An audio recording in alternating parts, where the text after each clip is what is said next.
I'm Chris Avina with American Outdoor News. Today we have Sheriff Mark Lamb from Arizona. Mark, always great to see you. Good to see you too, Chris. And I apologize for we a couple times and even struggled to get this one going today. So I apologize. It happens. It happens.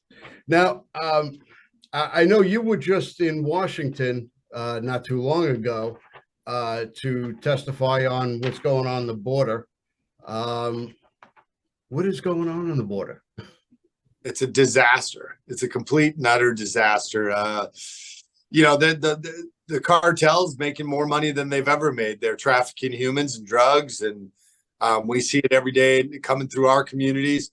What happens in our backyard is going to be in your backyard tomorrow. It's not designed to stay in Arizona or Texas or New Mexico or California. Their product, which is humans and drugs. So, sorry, I had to turn off my alarm telling me I had this interview. So yeah, it's a disaster. And look at the fentanyl, which is coming across, and I know we're going to talk more about that, has become the leading cause of death here in America amongst Americans between the ages of 18 and 45. I mean, fentanyl's coming across in droves, and they haven't done a thing to stop it. Is the answer getting rid of Mayorkas? Is it getting rid of Biden? Is it revamping our border, sealing it up? I mean, Arizona, they closed up the border with shipping containers, and they made you take it down. Why? Yeah, well, because they don't really want to secure the border, and that should tell people exactly that. You know, the fact that we put those shipping containers up to help secure our border, and they made us take it down. And the reason why is because the majority of what's on Arizona's borders does not belong to private citizens. A lot of that belongs to the government. So it's federal land. So they're able to say, hey, take that off that federal land. It is Biden's fault. It's Mayorkas as well. You know, I met with Mayorkas, very nice man. But ultimately, there's a failure at the border. And so people have to be held accountable, and you usually hold the people at the top accountable, or you should. No, they don't desire to fix it. Now, do we point the finger at Mayorkas, being that it's his job, or is he a slave to the powers that be telling him what to do? Well, I think he is a slave to the powers that be, but I think as a law enforcement, you always have that. You've always got that stopgap where you've got to say, no, this is not appropriate. We cannot do this. And if you want me to do it, you're going to have to find somebody else to do it. I think that's what all of us in law enforcement would like to see, as opposed to just doing the bidding of this administration. I think that Mayorkas is strong enough to stand up to the president and say, no, this isn't right for the country. It's not right for Border Patrol. It's not right for any of this. That is what I would like to see. But I think their long-term agenda is to reinvent America. They told you they wanted to reinvent America in 2019, 2020, and they are reinventing America, both by the amount of people coming in here and just also undermining the rule of law, which I think is one of the main reasons for them opening the borders, is to undermine the rule of law. Now, we're not just seeing people from Mexico and Latin America. We're seeing people from countries all over the world, China, and some countries we've never even heard of. Where the hell are these people coming from? How do they get the money to come here? Well, they're coming from all those different countries, depends on which sector you go to. We're in the Tucson sector. So what we get are predominantly Mexican males. A lot of them work directly for the cartels, or are transporting drugs, or have criminal histories here in this country, so they can't come back through the ports. And then you've got people from they've had as much as 140 countries in a year. I think they're already up to close to 100 countries. A lot of Russians, Ukrainians, Chinese, people from the Middle East, people from Haiti, Brazil. I mean, they're coming from all over. And, that question of where they come up with the money is a great question, because it costs anywhere between, let's say, $5,000 or $6,000, normally up to about $15,000. But depending on which country you're from, maybe China, you could go up to $50,000 is what it would cost. Now, you see Americans here struggling with the economy to save any money. How are these people putting together 5, 10, $20,000 to fly around the world and come across the border? Where are they getting it? Their Well, economy can't be any better than ours. if you were to look around your house or whatever and say, look, I'm going to sell everything I have. And look, a lot of those folks, their houses, their cars, they don't have loans on them. So they own them free and clear. And so they make the decision to sell everything to be able to come up here to this country. And they think right now, because of Joe Biden and his policies, that their chances of getting into America are the best that they've ever been, which they're not wrong. So look, they're willing to sacrifice, sell that. They know the money goes to the cartels. They know that there's going to be a tax that's going to be paid. And then if they don't have the money, then what happens is the cartels will basically enslave them. They'll extort the men. They'll force the men or women to carry drugs. They'll put the women into the sex trade, the children into the sex trade. So there's different ways that they can go about this, or they'll allow their children to be used as pawns in this whole trade. So there's just a lot of bad things going on with the cartels. They have zero regard for human life. What it comes down to is people are currency. Yeah. So now with the fentanyl, how does it put you and your men and the people at the border in danger? Well, we just had an exposure the other day for one of our deputies. It's a very dangerous deal because when we're coming across huge loads of fentanyl, powdered fentanyl pills, now we're seeing that it's in all the other drugs. We're seeing new things like carfentanil, xylazine. These are newer drugs that are even more dangerous. It's alarming for us. And it's something that we worry about every day, but we also believe in protecting other people. And so it hasn't stopped us from showing up to work, knowing that we might have to run into a domestic violence situation that's dangerous, or a burning car. It's no different for stopping the drugs and the people coming into this country illegally. We have to put our lives on the line every day, and it's a risk that we've kind of adopted. Well, people are dying in record numbers with fentanyl. How do you protect your people? Coming in contact with this, confiscating it, or coming onto a scene where somebody might have OD'd on fentanyl. How do you protect your people? Well, we give all of our people Narcan. The Narcan is really for them, and we tell them if they choose to use it on somebody else, that's okay. Mm-hmm. The Narcan, I carry Narcan for myself as well. It's something that it's now become a commonplace in our business to carry Narcan with you because of the effect that it might have on us. If your job wasn't dangerous enough, you got to throw this into the mix. Exactly. Now, there's a lot of kidnappings of Americans that are in Mexico now. What are we doing about that? That Americans are supposed to be able to travel freely and feel protected by their government. That's not happening. No, I don't think that people feel very secure. And here's the deal: is a lot of those tourist towns in places like Mexico are controlled by the cartels. And so what happens is Americans get in the mix of being in places where the cartels are very active. Where there's money there, you're going to find the cartels. And in those cities where there's hotels and a lot of tourist attractions, there's an opportunity to make a lot of money. And so unfortunately, the people sometimes get caught up in the middle of it. We saw those 4 Americans recently. I don't think anybody knows the true reason of why they were down there, but that doesn't matter. The fact is they were kidnapped by the cartels as American citizens, and ultimately 2 of them were found dead. Yep. And our administration has done nothing to seek retribution or make people feel safer about traveling. No.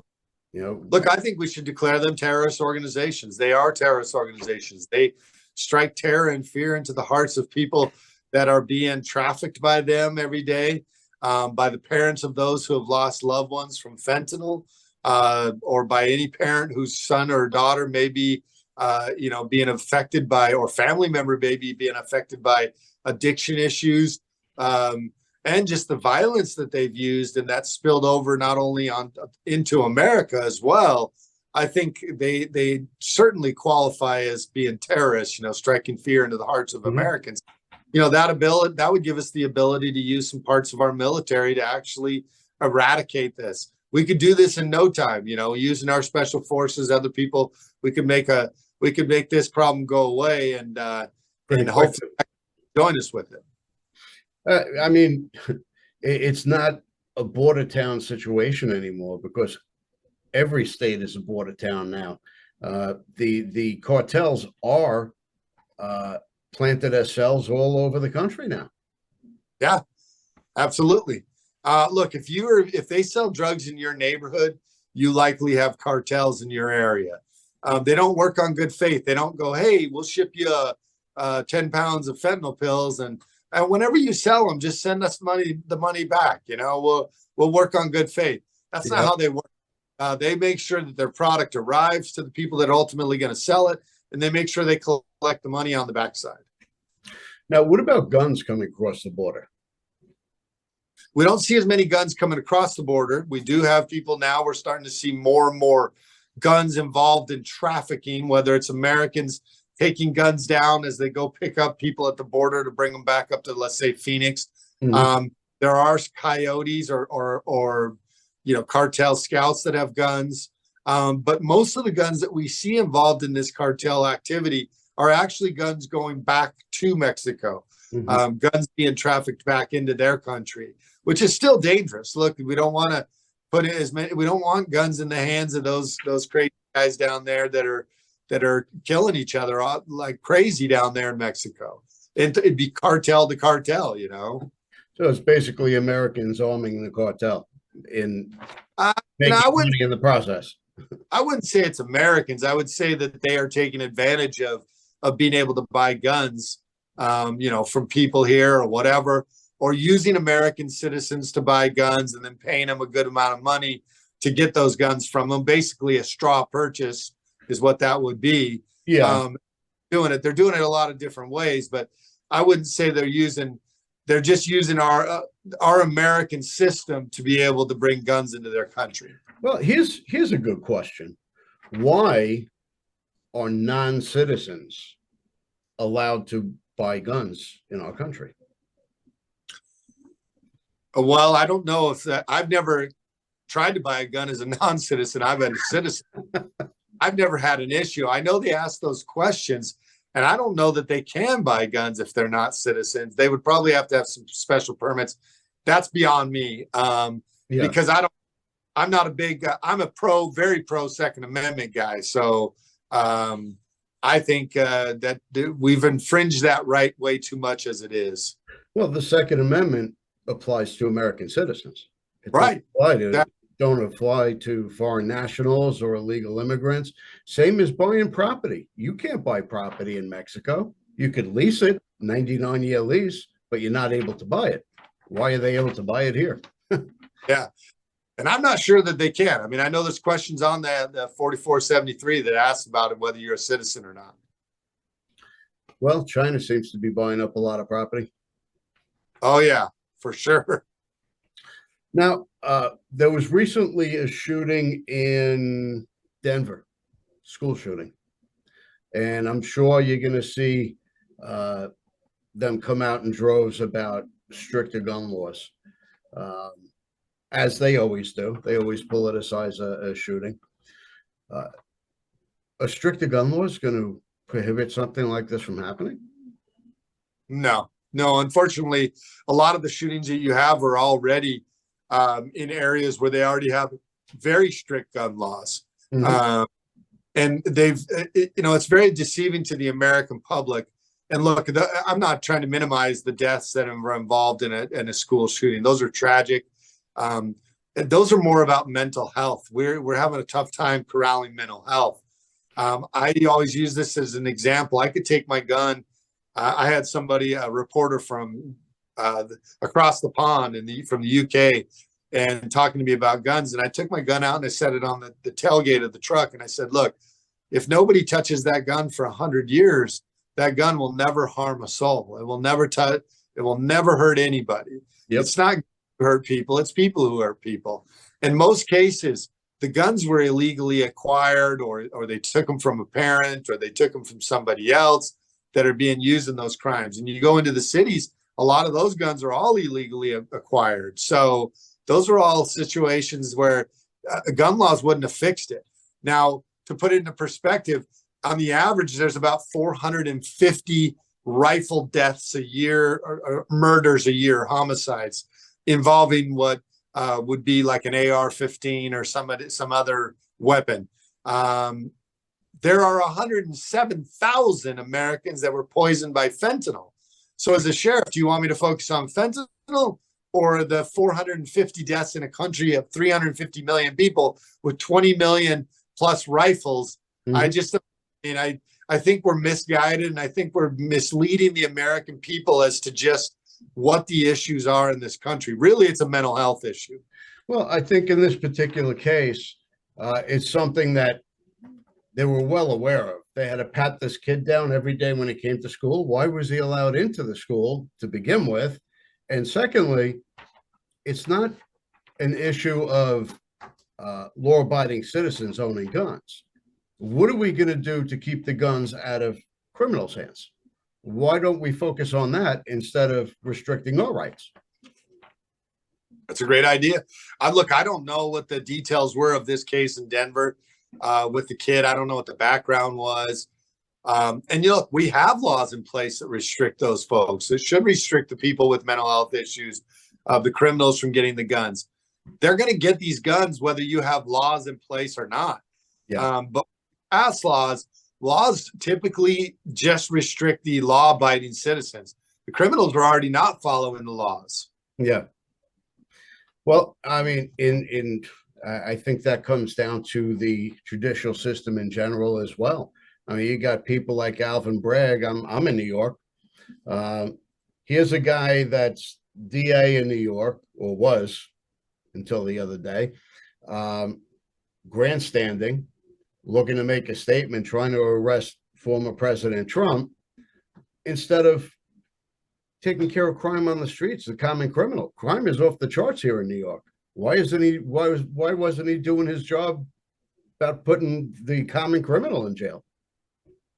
Well, sadly, we're seeing the politicization of law enforcement in this country, and even, people get frustrated with me because even in Arizona, you have people frustrated with the voting and all these different things, and they just want you to go arrest people because they think that something was a foul.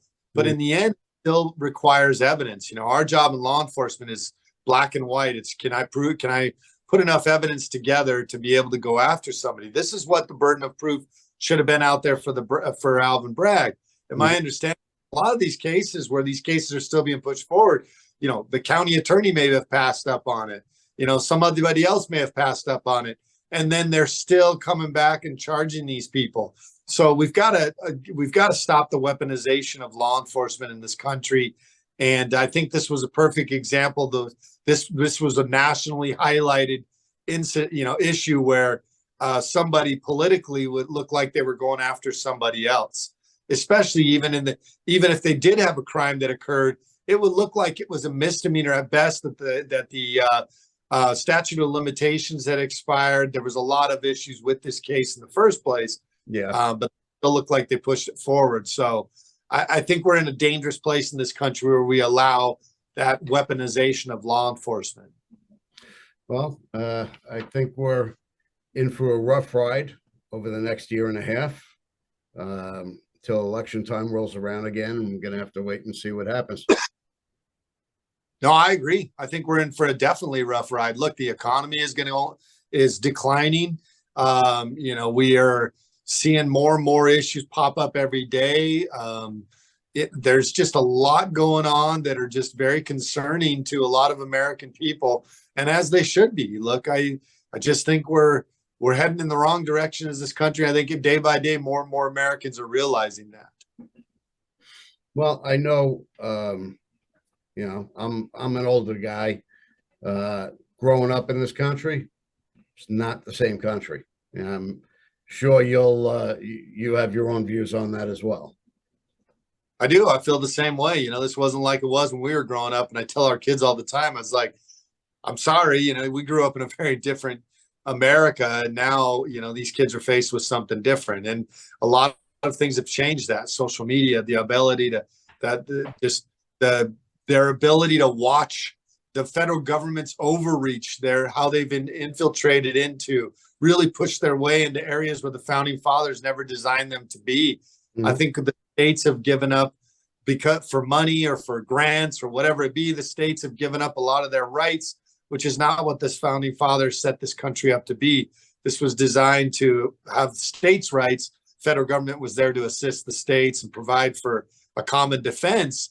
And we just have really gotten away from that. And the federal government now is trying to do everything for us. Absolutely. Couldn't agree with you more.